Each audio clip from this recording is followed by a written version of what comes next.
நம்மளுக்கு தெளிவா இருக்கு. கண்டிப்பா.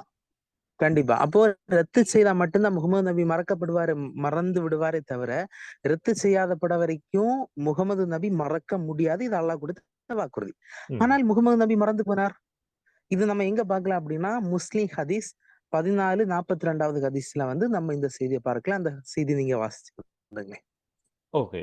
ஆ ம். அதாவது முகமது நபி மறந்த அந்த செய்தி வர்ற இடம் வந்துட்டு சஹீஹ் முஸ்லிம் 1442. ஆயிஷா அவர்கள் கூறியதாவது, ஒரு மனிதர் இரவு நேரத்தில் குர்ஆன் அத்தியாயங்கள் சிலவற்றை ஓதிக் கொண்டிருப்பதை நபிகள் அவர்கள் செவியுற்றார்கள். அப்போது அவர்கள், அல்லாஹ் அவருக்கு கருணை புரியட்டும், இன்ன இன்ன அத்தியாயங்களிலிருந்து எனக்கு மறந்து விட்டிருந்த இன்னென்ன வசனங்களை அவர் எனக்கு நினைப்பூட்டி விட்டார் என்று சொன்னார்கள். அதாவது ம்.